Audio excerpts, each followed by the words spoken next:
ഏ ഉണ്ണി, അല്ല, എന്തായി? പ്രശ്നങ്ങളൊക്കെ തീർന്നോ? എന്ത് പ്രശ്നം? കേട്ടു ഉണ്ണി, എന്ത് പ്രശ്നമെന്ന്. ഉണ്ണി ഇല്ലെങ്കിൽ കാണായിരുന്നൊന്ന്. എന്ത് കാണാൻ? ജനിച്ച എന്നായാലും ഒരു ദിവസം മരിക്കണം. അത് വിശ്വസിക്കുന്ന പ്രസ്ഥാനത്തിന് വേണ്ടിയാണെങ്കിൽ അത്രയും സന്തോഷം. അങ്ങനെ കുരുതി കുഴിഞ്ഞിട്ട് നടക്കുന്നവർ ആരെ സ്നേഹിക്കാൻ പോകരുത്, ആശിപ്പിക്കരുത്. ഈ കാര്യത്തിൽ മേഴ്സി പറഞ്ഞതിനോട് ഞാൻ യോജിക്കും. ഒരു പെൺകുട്ടിയെ പ്രേമിക്കുക, ആരെതിർത്താലും ഒരുമിച്ച് ജീവിക്കുമെന്ന് വാക്കുകൊടുക്കുക, എന്നിട്ട് ആയുസ് കൊണ്ടുപോയി കത്തിമുനയിൽ പണയം വെക്കുക, രണ്ടും കൂടി നടക്കില്ല. പറഞ്ഞു കൊടുക്ക്. ഞാൻ പറയുമ്പോ എനിക്ക് ബുദ്ധിയില്ലെന്ന് പറയും. ഉണ്ണിയാവുമ്പോ ആ കുറവ് പറയില്ലല്ലോ. ആ, ഇനി ഞാനൊന്ന് ഒഴിവായി തരുന്നാണല്ലോ എന്റെ ഭംഗി. വർമ്മ മാഷെ ഒന്ന് കാണണം.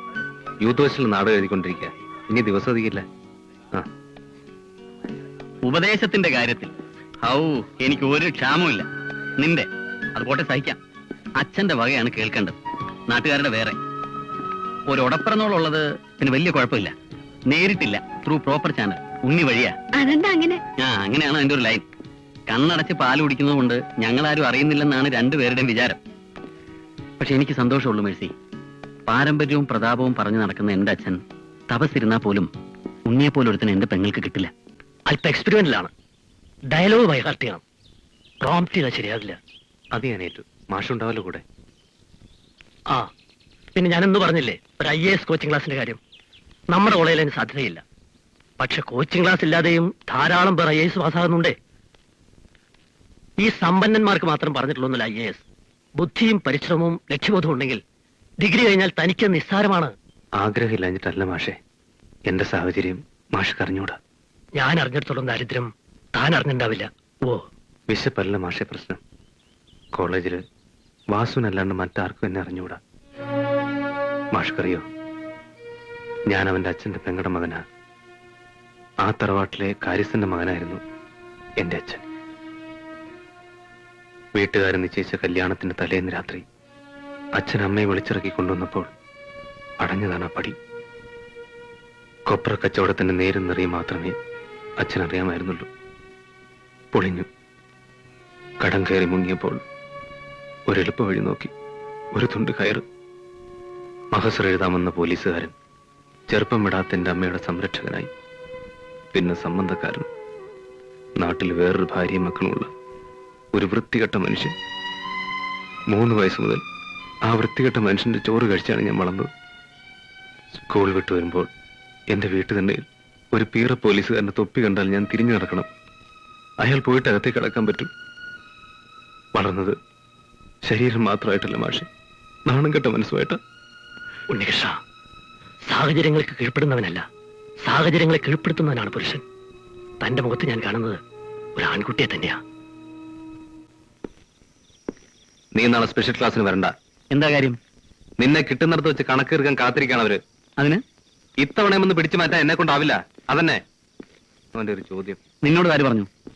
പറഞ്ഞതാരും ആകട്ടെ. പറഞ്ഞതാരാന്ന് പറ, എനിക്കറിയണം. മേഴ്സി പറഞ്ഞു. മേഴ്സിയോ? നിന്റെ കാര്യത്തിൽ നിന്നേക്കാൾ ഉത്കണ്ഠ അവൾക്കുള്ളതുകൊണ്ട് അന്വേഷിച്ചറിഞ്ഞു. നീ അനുസരിക്കേ. വാ. ഞങ്ങൾ ഹോസ്റ്റലിലേക്ക് എത്താൻ വരുന്നില്ലേ? ഇല്ല, എനിക്ക് ലൈബ്രറി കുറച്ച് പണിയുണ്ട്. മനസ്സിലായി മേഴ്സി, മനസ്സിലായി. സ്പെഷ്യൽ ക്ലാസ് ഉള്ള ദിവസം സൗകര്യമാണല്ലോ. വരാമെന്ന് പറഞ്ഞിട്ടുണ്ടാവും. തനിക്കൊക്കെ ഈ ഒരു വിചാരേ ഉള്ളൂ.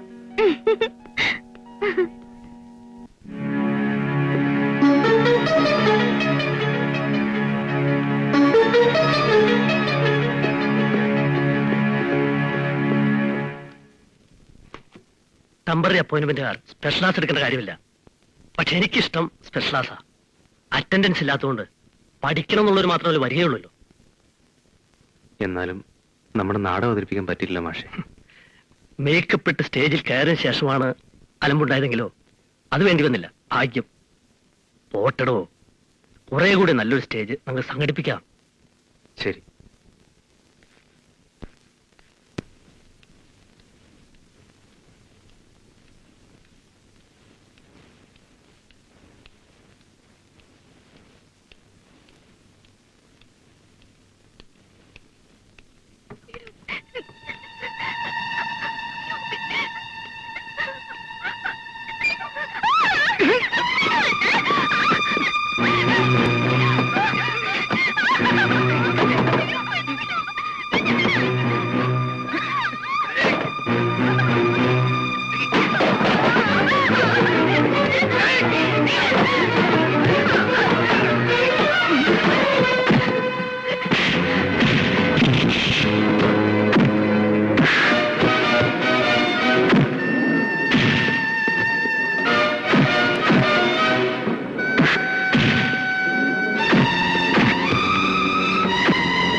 പറഞ്ഞിട്ട് കിടന്നോ നിന്റെയൊക്കെ പട്ടികളെ.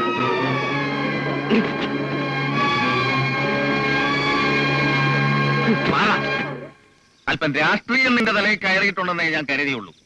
അതല്ല, റൗഡിത്തരമാണ് നിങ്ങളൊക്കെ അവിടെ ചെയ്യുന്നതെന്ന് ഇപ്പോഴേ അറിഞ്ഞുള്ളൂ. ഒരു എതിർ ഗ്രൂപ്പായിട്ട് നിൽക്കുമ്പോ അങ്ങനെ ചിലതൊക്കെ വേണ്ടി വരും.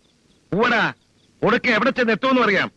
കൊലക്കയർ അല്ലെങ്കിൽ ജീവപര്യന്തം രണ്ടും തെറ്റിയാൽ മോർച്ചറിയിൽ ഒരു അനാഥ ശവം അയക്കോ.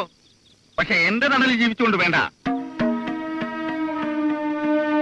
പൊയ്ക്കോ, എവിടേക്കാന്ന് വെച്ചാൽ തന്നിഷ്ടം പോലെ. പഠിക്കൂ, ചാവുകോ, കൊല്ലുകോ, എന്താ ചെയ്യേ. നിന്നെ ഒന്നിനെ ഭാർഗവി പെറ്റില്ലെന്ന് ഞാൻ കൂട്ടിക്കൊള്ളാം. നോക്കു വാസു, നീ ഇവിടെ നിന്നാ ശരിയാവില്ല. ആ എന്ധ്യാനിപ്പെണ്ണന്റെ മോൻ ഉണ്ണികൃഷ്ണൻ ഉണ്ടല്ലോ, അവന്റെ കൂട്ടുകെട്ട് നിന്നെ നശിപ്പിക്കും. നിനക്ക് പഠിത്തം തുടരണമെന്നുണ്ടെങ്കിൽ പ്രിൻസിപ്പൽ നിന്നെ ഡിസ്മിസ് ചെയ്യുന്നതിന് മുമ്പ് നീ ടി സി വാങ്ങിക്കും. ടി സി വാങ്ങി? ഇവിടെ പറ്റില്ല. കുഞ്ഞികൃഷ്ണന്റെ വീട്ടിൽ താമസിച്ചിട്ട് മതി ഈ പഠിത്തം. അവിടത്തെ കോളേജിൽ പഠിക്കാൻ ഇവർ ഏർപ്പാട് ചെയ്യും. നിൽക്കൂ, നിന്റെ തീരുമാനം ഞങ്ങൾക്കറിയണം. വെറുതെ ഞാൻ ചെന്ന് അവിടുത്തെ പ്രിൻസിപ്പലിന്റെ കാല് പിടിച്ചിട്ട് അവസാനം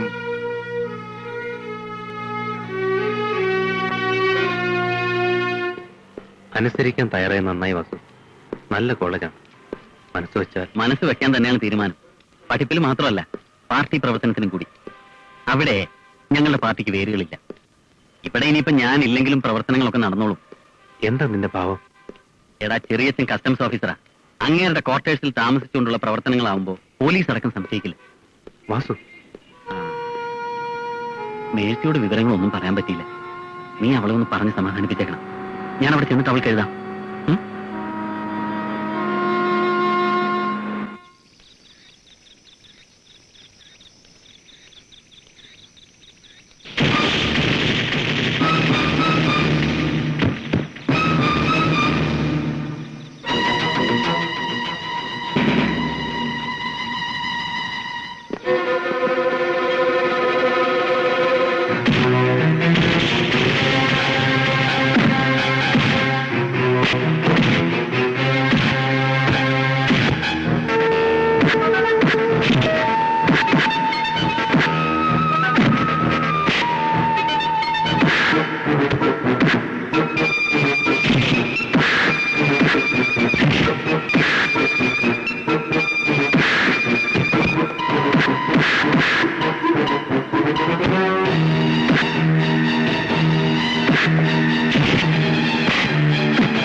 ചത്തവന്റെ കൂടെ ഉണ്ടായിരുന്ന സാക്ഷി തെറ്റാവണെങ്ങനെയാ? ചതിയപ്പെടുത്തിയതാവും. കൊലക്കേസാ. പോരാത്തതിന് ചത്തവനും സാക്ഷിയും വമ്പന്മാരുടെ കുടുംബത്തിൽ നിന്നുവാ. എനിക്കും എന്റെ മോനും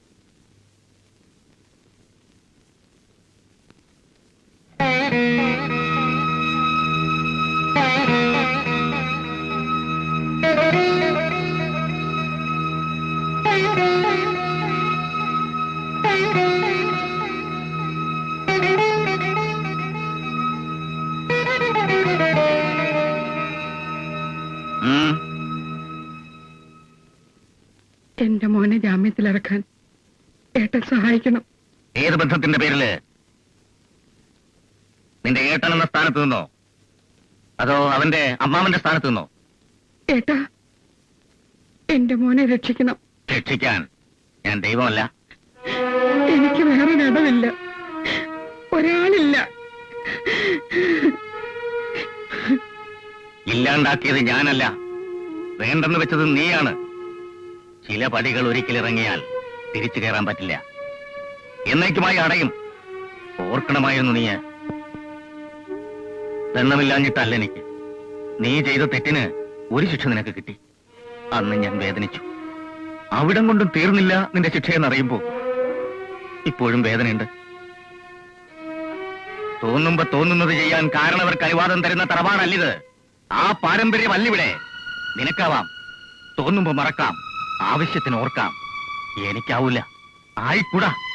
പിതൃക്കളും പരദേവതകളും അത് പൊറുക്കൂല. എരന്നു വരുന്നവരെ വെറും കൈയോടെ മടക്കിയ പാരമ്പര്യം ഈ തറവാടിനില്ല. ബന്ധു അവകാശം സ്ഥാപിക്കാനല്ല വന്നത്, ആ പാരമ്പര്യം ഓർത്ത. പാത്രമറിഞ്ഞേ ഭിക്ഷ കൊടുക്കാവുന്ന കാരണവന്മാരെന്നെ പഠിപ്പിച്ചു. ആ പിതൃക്കളെ തൊഴുതും ഇവിടുത്തെ പരദൈവങ്ങൾക്ക് വിളക്ക് കൊളുത്തിയും വളർന്നവളാ ഞാൻ. സ്വന്തം സന്തതി വയ്യാന്ന് പറഞ്ഞപ്പോ എന്റെ വയറ്റിൽ കുറുത്ത തരിയേ ഉണ്ടായിരുന്നുള്ളൂ തെയ്യങ്ങൾക്ക് വിളക്ക് കൊളുത്ത്. 4 ആള് കേക്ക മരുമോനെന്ന് പറഞ്ഞു എന്ന് കണ്ണീരോട് അവൻ എന്റെ മുമ്പിൽ വന്ന് പറഞ്ഞു. ആ ഓർമ്മ വന്നു പോയതായിട്ടാ. വേണ്ട, നിവർത്തിയില്ലാണ്ട് ആത്മരക്ഷയ്ക്ക് വേണ്ടി പറ്റിയ കയ്യബദ്ധമാണ് അവന്. ദൈവങ്ങൾക്കതറിയാം. അവരുടെ മുന്നിൽ തലമുറകളായിട്ട് ഇവിടെ കൊടുത്ത് വിളക്കിന് നേരുണ്ടെങ്കിൽ എന്റെ കണ്ണീര് അവർ കാണും. അവർക്ക് ശക്തി ഉണ്ടെങ്കിൽ ആരുടെയും തുണയില്ലാണ്ട് എന്റെ മോൻ രക്ഷപ്പെടും.